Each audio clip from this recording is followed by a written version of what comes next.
안녕하세요. 저는 곧 70을 앞두고 있는 할머니가 된 사람입니다. 자식은 있어도 탈, 없어도 탈이라는 말이 있잖아요. 무자식이 상팔자라는 말도 있고요.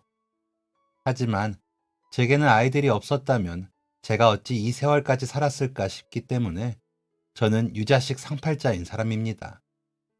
저 혼자만의 생각이 아니라 주변의 친구들도 하나같이 다 저에게 진짜 아들들이 이 집 아들만큼만 하면 자식 키울 맛 나겠어 라고 한다니까요. 큰아이는 워낙 다정한 성격인데다가 제 할 일 알아서 하는 제 속 한 번을 썩이지 않고 자란 아이입니다. 게다가 3살 터울의 제 동생을 어릴 적부터 만나자마자 예뻐하는 아이였죠. 한 가지 아쉬운 점이 있다면 너무 물러서 여기저기 쓴소리를 못하는 거예요. 둘째는 어릴 적부터 개구지고 장난기도 많았지만 애교로 저를 기쁘게 해주는 아이였습니다. 그러면서도 친구들을 이끄는 대장 노릇을 해 골목대장이기도 했지요. 언제나 명랑하고 씩씩해 별명이 씩씩이었으니까요. 그러면서도 제 형의 말이라면 한마디 대꾸도 없이 잘 들었습니다. 그 덕에 형제 우애가 잘 유지됐던 것 같아요. 어릴 적엔 큰애가 컸지만 둘째가 고등학교에 가는 시기부터는 둘째가 덩치며 키가 더 커졌거든요. 그래도 한 번을 말대꾸 없이 제 형이 말하면 따르더라고요. 서로 다른 성격을 가진 아이들이었지만 둘이서는 죽이 잘 맞기도 했지요. 뭐든 함께하고 싶어하고 서로 궁금해하고 언제든 반기다 보니 어쩌면 당연한 모습이기도 하겠지만 말이죠. 남편이 40년 전에 떠날 때는 제가 이 아이들을 이렇게 좋은 마음으로 보고 웃을지 상상도 못했습니다. 남편과 저는 제가 20살이 되던 해에 결혼을 했습니다. 저보다 4살이 많은 남편의 열렬한 구애로 동네가 떠들썩했거든요. 어디서 저를 봤는지 모르겠지만 어느 날 갑자기 버스에서 내린 저를 따라오더라고요. 아버지 친구분이 운영하시는 회사에 고등학교 졸업을 하고 바로 취직을 해 다니던 시절이었는데 말이죠. 아버지가 워낙 엄하셔서 남자와 말 섞는 것도 힘들어하던 저였는데 낯선 남자가 따라와 자나 한잔 합시다 라고 하는 통에 온 몸이 불구덩이에 빠진 듯 놀라 어머 무슨 말씀이세요? 싫어요 하고 불이 나게 집까지 뛰었습니다. 저를 따라 집을 알게 된 남자는 매일 골목 앞을 지키더군요. 차만 한 잔 해주면 다시는 안 나타나겠다며 소란을 부리는 통에 온 동네 사람은 물론 아버지도 아시게 되었죠. 화가 나신 아버지는 혼을 내신다며 쫓아나오셨습니다. 저희 아버지에게 따귀를 3대를 맞으면서도 따님이 너무 아름다워 저는 꼭 교제를 하고 싶습니다. 라며 물러서지 않더군요. 제정신이 아닌 사람과 상대를 말자고 엄마와 오빠가 아버지를 말려 집으로 들어갔지만 그 남자는 여전히 문 밖에 있었습니다. 덕분에 저는 회사도 못 가고 그만두게 되었죠. 그러고는 아무데도 못 가고 집에만 갇혀서 지내게 되었습니다. 그 남자만 사라지면 일을 다시 구하면 되겠지만 집안에서 눈치를 보는 일은 너무 힘들더라고요. 제가 어릴 적부터 내성적인 아이였던지라 엄마는 걱정을 하셨지만 오빠는 기집애가 어쩌고 다녔기에 저런 자식이 따라와. 너가 여지를 준 거 아니야? 이제 동네에 소문 다 나서 어쩔 거야. 좋은 집에 시집가기는 다 틀렸어. 라며 화를 내셨거든요. 그런 오빠의 말에 아무 말도 않고 인상만 쓰시는 아버지의 얼굴에서 저는 눈치를 안 볼 수가 없었습니다. 그런 저를 저희 아버지께서는 가만 두고 보실 수가 없으셨나 봅니다. 결국 남자를 집 안으로 들이셔서 이것저것 물으시더군요. 남자의 나이, 학벌, 사는 곳, 부모님에 대한 질문들을 하시더니 직업을 물으셨죠. 군대에 다녀와서 지금은 구하는 중입니다. 하지만 아버님 걱정 마십시오. 저희 집이 대대로 이 지역에서 꽤나 유명한 방직 공장을 운영하는 집입니다. 라며 능청스럽게 대답하는 남자가 징그러워 보였습니다. 그런 남자에게 아버지는 조만간 아버님께 찾아뵙겠다고 말씀드려주고 약속이 정해지거든 이리로 전화를 주게. 라면서 전화번호를 적어주시더라고요. 굉장히 큰 결심을 하실 때나 지으시는 표정으로 그러시니 저는 더 긴장이 되고 겁이 났습니다. 그렇게 며칠이 지나고 아버지는 퇴근이 늦으시더라고요. 그러더니 술에 취해 오셔서는 10월에 효선이 결혼하기로 했어. 라며 어머니께 전하시더라고요. 저와 엄마는 깜짝 놀랐습니다. 연애도 못 해본 채가 결혼이라니요. 엄마는 효선이 아버지 결혼이라니요. 효선이 이제 막 20이에요. 아직 아무것도 할 줄 모르는데 결혼이라니요. 그리고 그 남자랑 연애를 한 것도 아니고 길 가다 따라온 사람이랑 무슨 결혼을 해요. 라며 아버지를 설득하시려 했습니다. 하지만 아버지는 어른들끼리 만나서 이야기했으니 하면 되지. 만나보니 집안도 나쁘지 않아. 세인방직 아들이 맞더라고.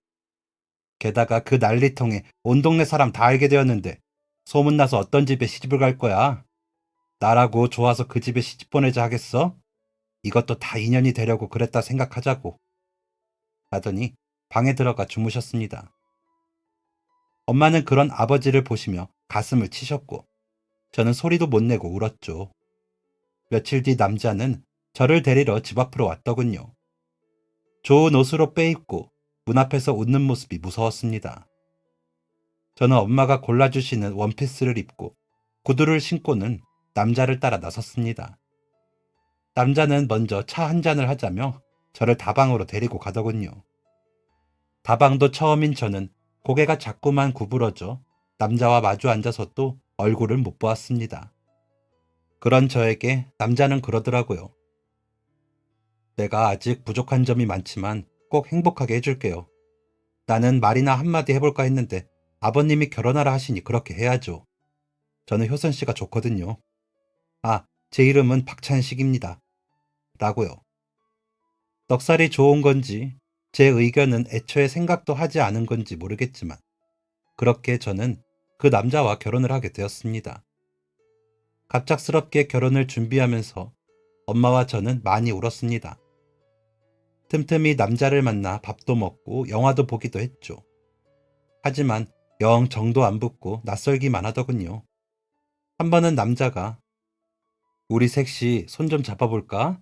하며 능청스럽게 손을 잡는데 저는 그만 어머나 하면서 뿌리쳐버렸습니다.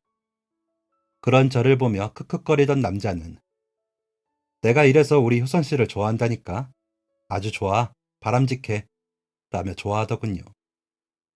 저는 그런 남자가 두렵게 느껴졌는데 말이에요. 아버지의 통보가 있고 4개월이 지나고 저는 남자와 식을 올렸습니다. 양가 어른들의 손님이 많아 북적북적한 결혼식이었죠. 시부모님들은 좋아 보이셨습니다. 시아버님은 남자와 닮기도 하고 말씀하시는 폼도 비슷하더군요. 시어머님은 상냥하셨지만 간간히 쓸쓸한 표정을 지으실 때가 많으셨습니다. 남자의 형제들인 시누이들은 뭔가 탐탁하지 않은 표정이었지만 뭐라 말을 하진 않더군요. 저는 그게 다 급히 서둘러 한 결혼 탓이라고만 생각했습니다. 식을 마치고 저는 남편이 된 남자와 방이 3개 있는 연립주택 2층에서 신혼살림을 시작했습니다. 내내 주택에서만 살던 제게 신혼집은 신세계였습니다. 한적한 곳에 있어 시장이 조금 먼 것 빼고는 만족스러웠습니다. 결혼과 동시에 시아버님의 회사로 출근하게 된 남편을 배웅하고는 청소를 하고 빨래를 하고 나서 장에 다녀와 반찬을 하는 반복적인 삶이었지만 고요하고 좋았습니다. 남편은 결혼 전과는 조금 달라져 집에 와서도 신문을 보거나 뉴스를 보며 시간을 보냈습니다. 저는 그 편이 더 나았습니다. 이제 남편이라고 생각하니 전보다 나아지기는 했지만 그래도 낯설고 어색하게 느껴졌기에 특별히 가까이 하고 싶지 않았거든요. 그저 서로 할 일을 열심히 할 뿐이었죠.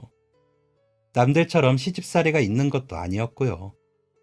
일주일에 한 번 일요일 점심을 시댁에서 먹었지만 일해주시는 아주머니가 계시기도 했고 시어머님께서 말씀이 없으신 분이라 힘들지 않았습니다. 가끔 시아버님께서 아이를 물으시는 게 가장 곤혹이긴 했죠. 시부모님 연세가 워낙 많으시고 시누이들과 나이 차가 크니 물으시는 거라고 생각만 할 뿐이었습니다. 그거 말고는 별 탈이 없는 시댁이었습니다. 이상한 점이 있기는 있었습니다. 남편은 이상하리만치 시아버님과만 이야기를 했습니다. 시어머님과는 거의 말을 하지 않았죠. 막내 아들임에도 어머니와 정이 없어 보였죠. 게다가 저희는 일요일 점심을 먹으러 가는데 시누이들은 토요일 저녁을 먹으러 따로 모이는 것을 알았습니다. 매우 이상했지만 시누이들과 나이 차가 많아 남편과 안 친해 그런가 하고는 말았습니다. 살림하는 걸 새로 배우느라 정신이 없기도 했고 남편도 불편한데 시댁은 더 어색했기 때문에 더 깊은 내용까지 살필 여력이 없었습니다. 무신경했던 거죠. 이기적이고 어리석은 것이었습니다. 하지만 저는 그런 제 행동을 나쁘게 생각하지 못했습니다. 가끔 남편은 술을 마시고 와 가만히 있다가 제게 당신은 나 안 버릴 거지? 라고 묻고는 했습니다. 그런 남편에게 얼른 씻고 자요 라고 대답했죠. 그러면 남편은 그래 라며 씻고 잠이 들고는 했습니다. 그러다가 남편은 말도 없이 집에 오지 않기도 하고 새벽이 되어서야 들어오기도 했습니다. 그런 남편에게 저는 한마디 잔소리도 하지 않았습니다. 제 성격이 닥달하는 성격이 아니기도 했지만 결혼과 동시에 변한 남편이 괘씸했거든요. 그렇게 저를 좋다고 해서 결혼을 해놓고 결혼하자마자 제게는 노력도 기울이지 않는 모습에 나름 꽁해 있었던 거죠. 그러다 속이 울렁거리고 배를 탈 때처럼 어지럽더군요. 혼자 삭히다 보니 병이 났나 싶어 병원에 가보니 임신인 것 같다고 산부인과에 가보라고 하더라고요. 다음날 산부인과에 임신임을 확인한 저는 남편에게 전화를 했습니다. 사무실 번호를 누르면서 심장이 두근거리더라고요. 남편의 이름을 대고 바꾸어 달라고 하니 금방 남편이 받더군요. 저 임신이래요 라고 말을 하니 남편은 아무 말이 없이 있더라고요. 그래서 그렇게 전화를 끊으려는데 흐흑하고 흐느끼며 우는 소리가 나더군요. 그러더니 고마워 하는 겁니다. 순간 제 마음에 뜨거운 물이 스며드는 것처럼 사르르 하는 게 느껴졌습니다. 오늘 저녁에 늦지 말고 들어와요 라고 하고는 전화를 끊었습니다. 그날 저녁부터 남편은 신이 나서 퇴근을 했습니다. 매일 퇴근하기 전에 전화해 저에게 먹고 싶은 거 없냐고 물어보고는 말을 하면 사오고는 했죠. 딱히 먹고 싶은 게 없다고 하는 날에는 어디서 이야기를 들었다며 손님이 많은 곳 음식이라며 사들고 오기도 하더라고요. 그런 남편을 보며 행복하다는 생각을 했습니다. 분명 아이에게 좋은 아버지가 되어줄 사람이라고 생각했죠. 아이를 품은 어미에게 그보다 중요한 사실은 없었습니다. 그러면서 남편에 대한 낯설음과 어색함이 눈 녹듯이 사라지더군요. 엄마는 그런 저에게 박서방 같은 사람 없다. 잘하고 살아. 라며 말하셨습니다. 시부모님도 제가 임신을 하고 나서는 더 웃는 얼굴을 보이셨습니다. 특히나 시아버님은 아들만 낳아. 아들만 낳으면 내가 해주고 싶은 거 다 해준다. 라고 하셨죠. 남편은 싱글벙글 웃으며 아들일 거예요. 아버지 닮은 장군감이겠죠. 라고 시아버님을 기대하게 만들더라고요. 저 역시도 아들이기 바랐습니다. 시누이만 셋에 막내 아들인 남편의 집안의 대를 이어야 한다고 생각했으니까요. 친정도 가부장적인 아버지 덕에 남자가 우선인 분위기였기에 저는 그렇게 하는 게 제가 할 소임이라고 생각했습니다. 하지만 시어머님은 그저 미소만 지으실 뿐 아무 말씀을 하지 않으셨습니다. 저는 그저 시아버님과 같은 생각이실 거라고 짐작만 할 뿐이었죠. 그렇게 임신 기간 내내 저는 행복하고 기분 좋게 보냈습니다. 제 출산이 다가올수록 엄마는 바빠지셨습니다. 시댁에서 일하시는 아주머니를 보내주시겠다고 하셨죠. 덕분에 저는 아이 낳을 준비를 든든히 하고 있었습니다. 배가 점점 불러 아이가 태어날 때가 다가올수록 남편은 잠까지 설쳐가며 긴장을 하더군요. 그런 남편의 모습을 보며 정말 좋은 사람이라고 생각했습니다. 그런 남편을 위해 저는 아이가 꼭 아들이길 매일 밤 기도를 했습니다. 엄마도 걱정이 많으셨죠. 혹시나 아이가 딸이기라도 하면 어쩌나 하고요. 그러다 아침에 일어나려는데 아랫배가 살살살 아파왔습니다. 아이가 내려오려고 하는 그 아픔과는 달랐습니다. 아무래도 진통이 시작된 것 같았습니다. 그래서 병원에 전화를 하고 남편에게 여보, 오늘 아이가 태어날 것 같아요 라고 했죠. 남편은 눈을 번쩍 뜨더니 채배를 하더군요. 허둥지둥 서두르며 우왕좌왕하며 정신이 없기에 아직 바로 나올 정도는 아니에요. 천천히 해요. 라고 진통을 하는 제가 진정을 시켜야 할 정도였죠. 집을 나서서 병원 입구에 들어서는데 양수가 터지더군요. 휠체어에 실려 자리를 이동했습니다. 그렇게 진통은 점점 더 심해졌지만 아이는 도통 나올 생각을 하지 않았습니다. 끙끙 앓고 있는데 분만실 문 밖에서 여보, 힘내. 우리 아기랑 무사히 나와. 라며 소리치는 남편의 목소리가 들리더군요. 저 사람이 얼마나 애 같으면 저럴까 싶어 하던 차에 정말 의식이 없어질 정도로 아프더군요. 의사 선생님께서 사모님, 지금이에요! 라고 소리를 치시기에 저도 정말 있는 힘을 다했습니다. 그렇게 아이가 태어났죠.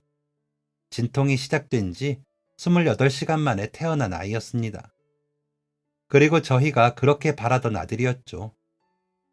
아들을 품에 안고 젖을 물리는데 제가 한 고생은 아무것도 아닌 것처럼 느껴졌습니다. 그 작은 아이가 고생한 것만 생각이 나더군요. 그리고 건강히 세상에 태어나줘서 고마웠습니다.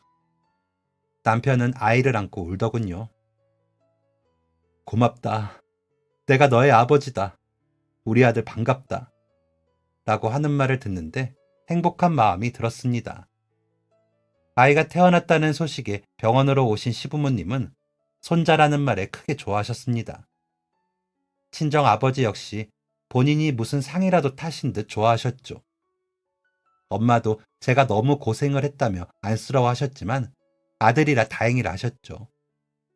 시아버지께서는 약속하신 대로 아들을 낳은 대가로 저희의 신혼집을 제 명의로 돌려주셨습니다. 그 전까지는 시아버지의 명의였거든요. 남편은 어휴, 이제 내가 당신 집에 얹혀 사는 거네? 라면서도 싱글벙글 웃었습니다. 산후조리 내내 저는 정말 아이 젖만 먹였습니다. 엄마가 오셔서 아이 보는 것을 도와주셨고 아주머니도 오후에 오셔서 집안일을 다 해주셨으니까요. 밤에 아이가 울거나 하면 남편이 곁에서 성심성의껏 도왔습니다. 남편은 일을 다녀야 하니 엄마와 제가 작은 방에서 지내면서 아이를 돌보려 했는데 남편이 굳이 본인이 하고 싶다고 하더라고요. 그런 남편은 정말 좋은 남편이자 좋은 아버지였습니다. 엄마도 그런 남편을 보며 안심이 된다고 하시며 처음엔 도둑 맞은 것 같고 그러더니 이제야 식구 같다 하셨죠. 저도 그런 남편의 모습을 보며 더 마음이 열렸습니다. 남편과 함께라면 좋은 부모가 될 수 있을 것 같았죠. 몸조리가 끝나고 엄마가 친정으로 돌아가실 때는 조금 눈물이 났지만 결혼할 때처럼 외로운 마음은 들지 않았습니다. 남편이 있어 든든하기까지 했죠. 아이는 건강히 잘 자라줬습니다. 다행히 제 젖도 잘 돌아 아이는 통통하게 살이 올랐죠. 시댁에 데리고 갈 때마다 시아버님은 품에서 아이를 내려놓을 줄 모르셨습니다. 시어머니는 처음에만 안아보시고 그 후로는 앉지 않으시더라고요. 그때도 그저 유난인 시아버님의 등살에 못 안아보시는 거라고만 생각했습니다. 항상 미소 짓고 계셨기에 저는 다 좋으신 줄로만 알았습니다. 아이는 모두의 사랑을 받은 덕에 밝은 아이로 자랐습니다. 뒤집는 것, 걷는 것이 다 빨라. 돌잡이를 할 때는 걸어다녀. 돌잔치에 온 사람들이 아이고, 운동시켜야겠다 할 정도였죠. 크게 아픈 곳 없이 건강히 자라주는 것만으로도 저는 아이에게 감사했습니다. 시아버님은 아이 돌잔치 기념으로 아이 이름으로 땅을 사시겠다고 하시더라고요. 좋은 땅 날 때 해주시겠다고요. 우리 집 장손 몫은 내가 챙겨줘야지 하셨죠. 하지만 시아버님은 그 약속을 지키지 못하셨습니다. 아이 돌잔치가 끝나고 얼마 뒤 운동으로 등산을 가신다며 새벽에 나가셔서 못 돌아오셨거든요. 내려오시다가 갑자기 쓰러지셨는데 너무 중턱이라 이동하는 데 시간이 오래 걸렸다고 하더라고요. 그래서 손을 쓸 틈도 없이 돌아가시고 말았죠. 남편은 굉장히 괴로워했습니다. 시누이들도 울긴 했지만 남편만큼 슬퍼하지 않더군요. 왜 그럴까 싶었는데 곧 그 이유를 알게 되었습니다. 화장을 짙게 하고 외국 영화에서나 볼 법한 검은 드레스를 입은 여자가 들어서는데 시댁 식구들과 남편의 얼굴이 사색이 되더라고요. 남편이 보자마자 달려가 여자를 밀어냈습니다. 그러자 그 여자는 내가 못 올 거다 써? 이거 놔! 가시는 길에 인사를 하게 해줘야 할 거 아니야? 내가 이 집 장남도 낳았는데 라며 크지는 않지만 분명한 목소리로 말을 하더군요. 그러자 남편이 엄마 제발 그냥 가. 나중에 다 모시면 오라니까 라며 사정하듯 밀어내더군요. 사람들의 눈길이 쏠리자 시어머니는 인사는 하게 해줘라. 자네도 조용히 인사만 하고 가. 사람들 눈이 많아 라고 하시더라고요. 이게 무슨 말인가 싶어 보는데 제일 큰 시누이가 뻔뻔도 하지. 첩질이 뭐 자랑이라고 여기까지 와. 격리하던 거 불쌍하다 챙겼더니 임신했다고 울고불고 낳게만 해주면 다시는 아이 안 만난다더니 이제 아버지 안 계시면 돈 더 못 챙겨서 왔니? 라며 나를 세우더군요. 그제야 그동안 이상한 점들이 하나씩 풀리더군요. 시누이들의 냉정함도 시어머니의 어색한 미소도 모두 다요. 남편은 그제야 제 눈치를 보더니 그 여자가 문상을 끝내자 끌고 나가듯이 나갔다가 한참 후에야 돌아오더군요. 오가는 손님이 많아 정신이 없는데 남편은 오지 않았습니다. 시아버님이 돌아가신 것만으로도 정신이 없는데 제 머릿속은 더 정신이 없어졌습니다. 그래도 티를 내지 못하고 장례를 마쳤습니다. 장지에서 내려와 집으로 가는 내내 저희 부부는 아무 말도 하지 못했습니다. 아이가 어리니 친정에 맡겼다가 데리고 가면서도 저희는 말이 없었죠. 아이를 재우고 나서야 남편은 우리 얘기 좀 할까? 하며 말을 걸더군요. 봐서 알겠지만 사실 나는 아버지가 바깥에서 낳은 아들이야. 엄마는 아버지 회사 격리였다고 하더라. 엄마 형편이 어려운 걸 알고 아버지가 좀 도와주셨는데 엄마가 많이 고마웠는지 아버지를 좋아했대. 그러다가 같이 야근을 하면서 정이 쌓였고 내가 생겼다나 봐. 그런데 아버지는 혹시나 집안에 없는 아들이 태어나지는 않을까 생각하신 거지. 엄마도 나를 낳고 싶었다고 하고 어머니께 사정을 해서 낳게 해달라 하셨는데 어머니가 반대하셨나 봐. 그런데도 몰래 낳아서 5살까지 나를 키우고 어머니께 보냈대. 아버지가 그간에 두 집을 오고 가셨는데 엄마가 아들 낳은 여자 언제까지 숨어 살아야 하냐고 성화를 부렸나 봐. 아버지는 어머니와 헤어질 생각이 없으시니까 나를 그냥 집으로 데리고 들어가셨고 누나들은 처음부터 나를 싫어했어. 어머니는 웃으셨지만 나를 돌보는 건 아주머니 몫이었지. 그러다 내가 15살쯤 엄마가 나타났어.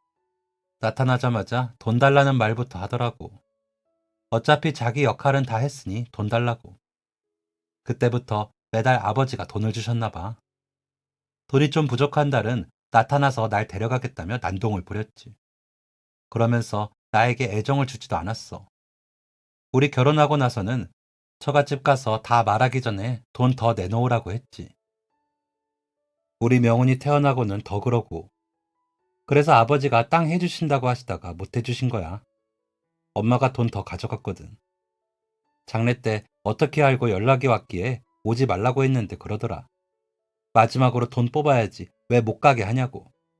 그러더니 와서 큰 누나한테 그 소리 듣고도 돈 타령만 해. 아버지도 힘드셨을 거야. 순간의 감정을 못 이기고 어린 여자한테 발목 잡혀 평생 끌려다녔으니. 어머니도 고생 많이 하셨어. 우리가 앞으로 달라질 건 없어. 우리는 그냥 살던 대로 살면 돼. 좋아하지는 않으시겠지만 어머니께만 잘하면 돼. 하더니 남편은 제 눈치를 살폈습니다. 이야기를 다 듣고 제가 무슨 말을 해야 할지 모르겠더군요. 그저 남편이 불쌍했습니다. 그래서 그저 손을 꼭 잡고는 고생했다고만 했습니다. 그리고는 정말 아무 일이 없는 듯이 지냈습니다. 아이 키우고 남편 출근하면 집안일하고 일요일 점심때면 시댁에 가 식사를 했습니다. 달라진 건 가끔 토요일에 왔던 시누이들이 자고 집에 가지 않고 있더군요. 그런 시누이들을 마주칠 때마다 남편은 당황한 게 눈에 보일 정도로 행동하는 게 이상해졌습니다. 아이에게 한없이 다정하던 사람이 그때만큼은 아이와 손도 잡지 않았으니까요. 시누이들은 그런 남편을 아무 말 없이 지켜만 볼 뿐이었습니다. 그러다 막내 시누이가 이제 그만 와. 너희는 참 뻔뻔도 하다. 라고 하더라고요. 그때는 저도 당황을 했습니다. 어쩔 줄을 모르겠더라고요. 그러자 둘째 시누이도 놔둬라. 우리 엄마 그렇게라도 보상받게.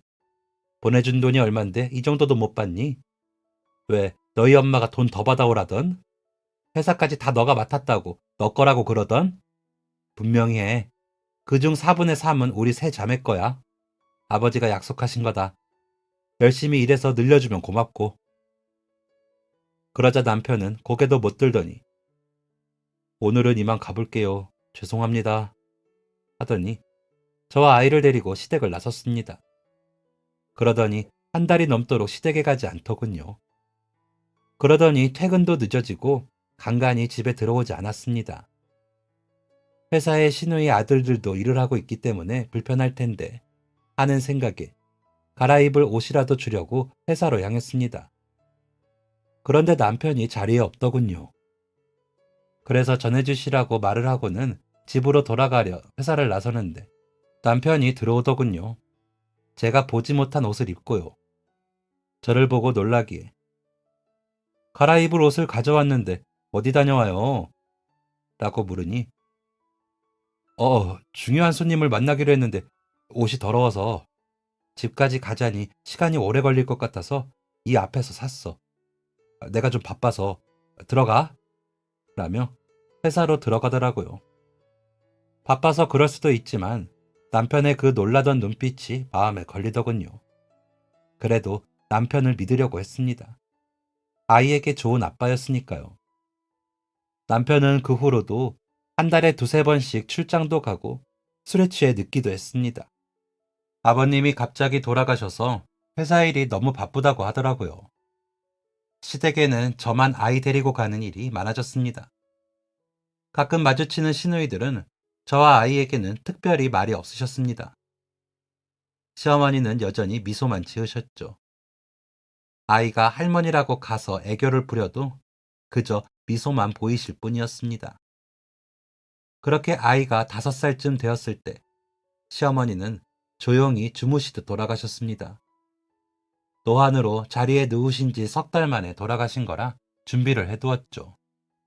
시누이들은 시아버님이 돌아가셨을 때와는 다르게 매우 슬퍼하고 소리 높여 울었습니다. 남편은 묵묵히 자리를 지킬 뿐이었죠. 시어머니가 돌아가시고 회사의 지분은 시누이들과 남편이 나누어 가지게 되었습니다. 운영은 남편이 전적으로 맡게 되었죠. 시부모님이 사시던 집도 팔아 내 남매가 나누어 가졌고요. 그때부터였습니다. 남편이 더 달라진 게 사업에 필요하다며 돈을 펑펑 쓰더군요. 제가 봐도 불안해 보였죠. 그렇다고 생활비를 더 주는 것도 아니라 저희 생활은 그대로였는데 남편은 차림새나 차, 꾸미는 게 제가 알던 사람이 맞나 싶더라고요. 친정에도 가끔이지만 들르던 사람이 그런 것도 없고 아이와 놀아줄 시간도 없었습니다. 그래도 마음이 헛헛하고 일이 바빠 저러겠지 했습니다. 남편의 친모라는 분은 가끔 전화를 해서는 남편을 찾기는 했지만 저에게 시어머니 노릇을 하지는 않았습니다.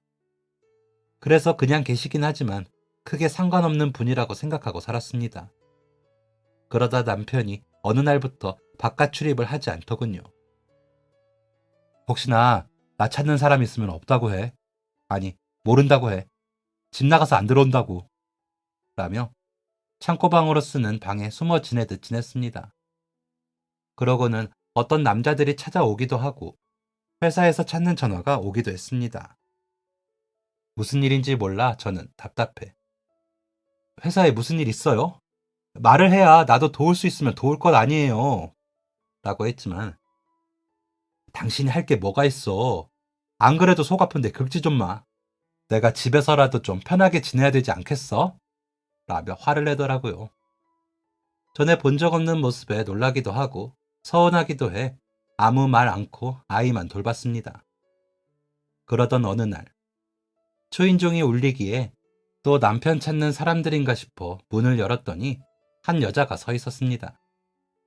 이제 막 기저귀를 뗀 것처럼 보이는 어린아이의 손을 잡고 서 있더라고요. 누구세요? 라고 물으니 여기 박찬식 사장님 댁이죠? 라고 묻는 여자는 인상을 쓴 채로 말을 하더군요. 맞는데요. 무슨 일로? 라고 제가 답을 하자. 얘가 명훈이 동생이에요. 돌림자 쓴다면서 명진이라고 지었어요. 얘도 사장님 아들이니 오늘부터 여기서 키워주세요. 저도 어떻게 키워보려고 했는데 저 혼자는 너무 힘들어요. 저 아직 어리고 애 때문에 발목 잡히고 싶지도 않고요. 그동안에는 돈 주니까 좀 버텼는데 이제 돈도 안 주고 나타나지도 않는데 저 혼자 애 못 키워요. 잘 키워주세요.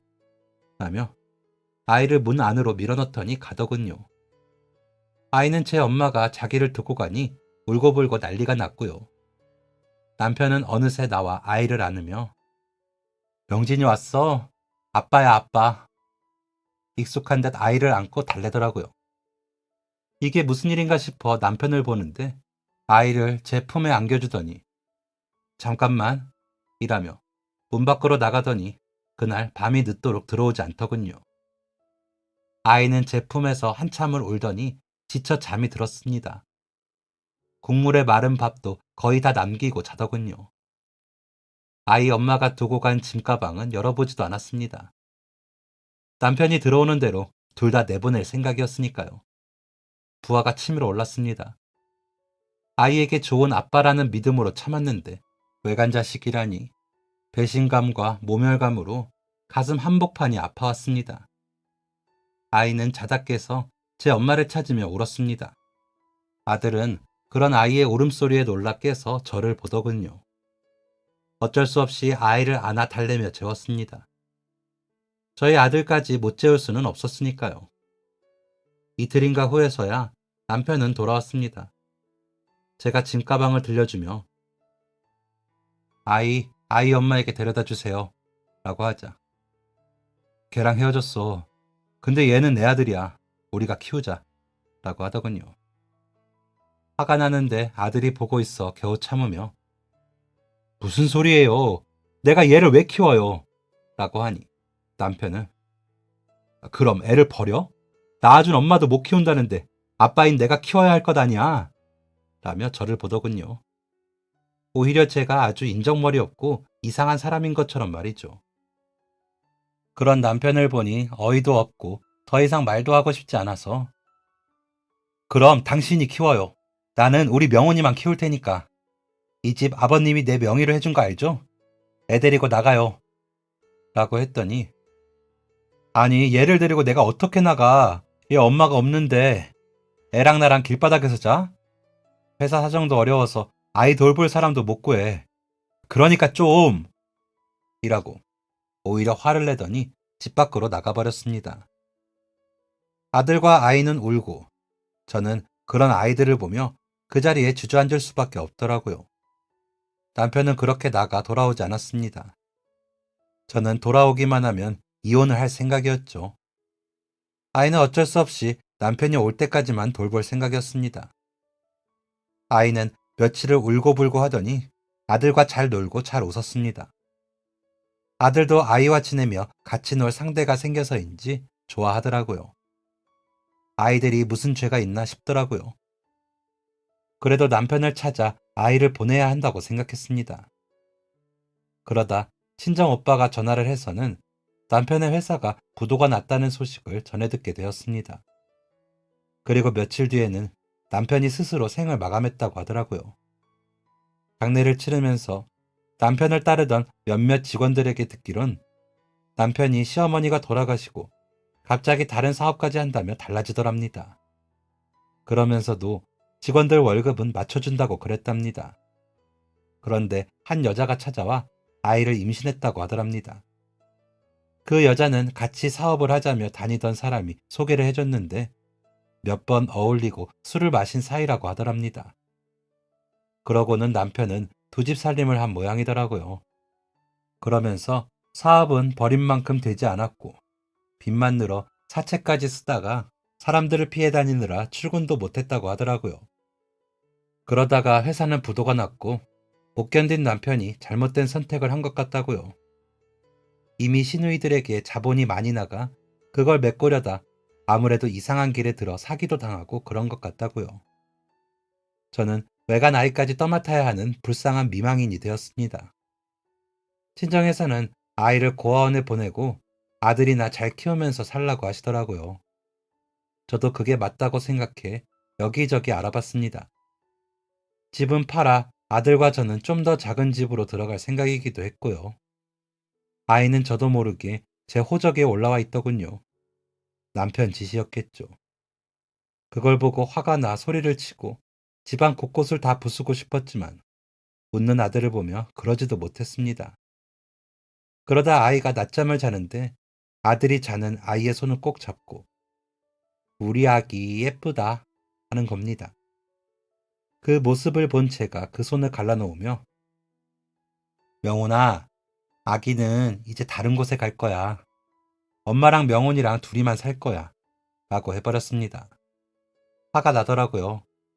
아들이 그 아이를 예쁘다 하는 게요. 그런데 아들이 제 입을 막더니 명진이 듣겠어. 아기가 어디를 가 우리랑 살아야지. 난 동생이 생겨서 좋은데. 아빠도 없는데 우리끼리 같이 살아야지. 라고 하는 겁니다. 눈물이 글썽한 채로 말하는 아들을 보다 보니 제 감정에 치우쳐 아들을 보살피지 못한 제 모습이 스쳐 지나갔습니다. 어른들의 일로 아이들끼리 두면서 아이들은 서로 의지를 했겠죠.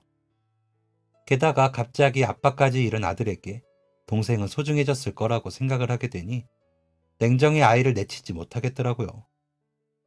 호적 등본에 제 아이로 오른 아이의 이름을 그날 밤 밤새 보았습니다. 그러다 남편이 제게 해주었던 일들이 떠올랐죠. 이 아이에게도 그렇게 했을까 싶다가 제가 아들을 처음 안았을 때가 떠오르더군요. 그리고 잠든 아이의 얼굴을 보는데 저희 아들 어릴 때와 너무 닮아 있었습니다.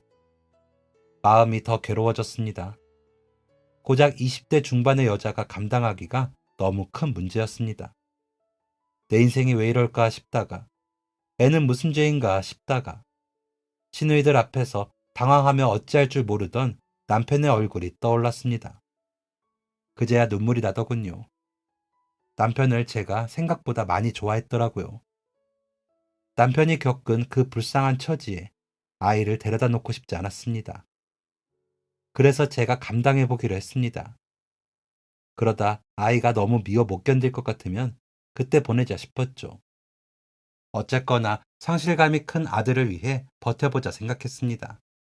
그리고 다음날 일어나 집안 청소를 하고 빨래를 하고 아이들을 데리고 시장에 가려고 나섰습니다. 아이 둘이 손을 잡고 걷는 걸 보며 뒤에서 걷다가 마주오는 차가 보여 아이들을 잡았는데 아이가 놀랐는지 제 손을 꼭 잡더라고요. 그러더니 저를 올려다보며 안심이라는 듯 웃더라고요. 아들과 아이를 양손에 잡고 길을 걷는데 마음이 뭉클해졌습니다. 아이는 애교가 많았습니다. 제 형에게도 형아라고 부르며 다가가 놀아달라고 조르기도 하고 제게 살포시 기대며 눈을 맞추며 웃기도 했습니다. 어느 날은 뽀르르 달려와 조용히 안기기도 하고요. 밥도 잘 먹고 노래도 잘하고 그림도 잘 그렸습니다. 아들은 그런 아이를 자랑스러워하며 여기저기 자랑했습니다. 그러다 하루는 아이 손을 잡고 엉엉 울면서 들어왔더군요.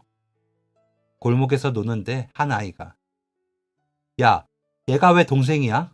너희 엄마가 낳지도 않았는데 라고 물었다고 하더군요. 자기 동생에게 그런 말을 했다며 아들이 그 아이를 밀치고는 왔답니다. 그러고는 동생 손을 잡고 울면서 들어왔더라고요. 저는 그 말을 듣고 머리가 어지러웠습니다. 그리고는 바로 집을 알아보고 이사를 준비했습니다. 잃혀진 아이 엄마가 와서 저희 아이가 그랬다며 따지기에 그 집 아이가 저희 아이들에게 말로 상처 준 거는 생각 안 하세요? 아이들 앞에서 말 조심 좀 하세요. 라고는 화를 내며 보내고도 마음이 진정이 안 되더라고요. 아이들은 부모가 하는 말 듣고 그럴 텐데 그 사이에서 아이들을 키울 순 없었습니다. 그래서 바로 이사를 준비했죠. 친정에서는 저더러 사서 고생을 한다며 여자 혼자 아이 하나도 키우기 힘들어. 둘을 어떻게 키울래? 남의 자식 키우는 게 쉬운 일인 줄 알아? 너희 시댁은 돈이라도 있었지. 너는 형편도 어려우면서. 라는 친정 엄마께. 엄마, 명훈이가 동생이 좋대. 아빠도 없는데 그새 정든 동생까지 뺏으면 우리 명훈이 속은 어떻게 해? 애가 무슨 죄야? 라며 울었습니다. 친정엄마는 그런 저를 보며 아유, 그런 집인 줄 알았으면 시집을 안 보내는 건데 너희 아버지는 어쩌자고. 아휴, 라고 하셨습니다. 그렇게 저는 친정 근처로 이사를 하고 아이들을 간간히 엄마에게 맡기며 일을 나갔습니다. 공장에 다니면서 아이들을 키우려니 엄마 도움 없이는 힘들더라고요. 아이들은 잘 자라주었습니다. 엄마도 아이들 앞에서는 별 티를 내지 않으시고 봐주셨고요. 큰아들이 상처받을까봐 제가 부탁드렸거든요. 그러다 보니 작은 아들과도 정이 붙어 예뻐해 주시더라고요. 둘째 아들은 일이 끝난 저에게 달려와 안기며 엄마, 너무너무 보고 싶었어요. 라고 말하며 제 볼을 부비고는 했습니다. 큰아들이 고만할 때 하던 행동을 그대로 닮은 아이가 귀여웠습니다. 그렇게 한 5년 키우다 보니 아이는 그저 제 아이가 되었습니다. 저는 그렇게 두 아들의 엄마로 살았습니다. 큰아들은 안 그랬는데 둘째 아들은 사춘기 때 친구들과 싸움도 좀 하고 그러더라고요. 그래서 학교에 가서 머리를 조아리면서도 아이가 마음이 다쳐 정말로 삐뚤어질까 걱정이 되었습니다. 그래서 아이가 잘 때 곁에 가서 기도를 하기도 했죠. 우리 둘째 아들 제발 삐뚤어지지 않게 지켜주세요 하면서요. 눈물이 나 닦아가며 아이가 깰까 조용히 기도를 했습니다. 아이가 잘못되면 제가 못 견디겠더라고요. 너무 괴로웠습니다. 종교가 특별히 없어서 세상의 모든 신께 기도했습니다. 그랬더니 정말 들어주신 건지 둘째는 그 다음부터 달라졌습니다. 모범생까지는 아니지만 마음 잡고 학교를 다니더라고요. 그때 말고는 아이들 때문에 속상한 적 없이 살았습니다. 그러다 제 환갑 때 아이들이 뭘 한다고 하기에 요즘 누가 환갑을 챙기니? 됐어. 나는 너희들만 잘 지내면 돼. 그런 거 신경 쓰지 마라. 라고 했더니 작은 아이가 눈물을 뚝뚝 흘리며 엄마, 낳지도 않은 아들 키우느라 그렇게 고생했으면 뭘 받기라도 해야지. 왜 싫다고 해? 라는 겁니다. 가슴이 쿵 하고 내려앉더군요. 그래서 너 어떻게 알았어? 명진아, 너 어떻게 알았어? 라며 물었더니 할머니가 나 없는 줄 알고 삼촌이랑 하는 얘기 들었어. 그 전까지는 진짜 몰랐는데 기억 안 났거든. 그러다 보니까 내가 예전에 다른 사람이랑 살았던 것 같더라고. 그러다 보니 나 아주 어릴 적에 사진도 없고 그래서 알았지. 나 중학교 때였을걸. 그래서 괜히 싸우고 다녔는데 엄마가 울면서 기도하더라. 우리 아들이라면서. 그래서 그냥 엄마 아들 하기로 했지. 그런데 엄마, 나도 염치가 있지. 제발 여행 가자. 형이랑 나랑 모시고 간다니까. 라는데 아이 눈에 눈물이 그렁그렁 하더군요. 저는 아무 말도 못하고 그저 아이만 끌어안았습니다. 그래서 아이가 하자는 대로 여행을 다녀왔죠. 얼마 전에도 아이들과 손자, 손녀들과 함께 여행 다녀왔습니다. 아이들이 데리고 가줘서요. 큰아이와 작은아이가 하는 일이 다르다가 같이 하기 시작했는데 이윤이 많이 났나 보더라고요. 큰아이 말로는 둘째가 수완이 너무 좋다고 하더라고요. 저는 이렇게 남편이 지은 빚을 받았다고 생각합니다. 저에게는 모진 사람이지만 어쨌거나 아이들 만나게 해준 걸 감사한다고 말이죠. 그래서 다 용서하기로 했습니다. 그래야 제 마음이 편할 것 같아서요. 그렇게 살다가 가면 될 것 같습니다. 그렇죠? 지금까지 사연 들어주셔서 감사합니다. 사연이 재밌으셨다면 구독과 좋아요를 눌러주세요. 감사합니다. 안녕히 계세요.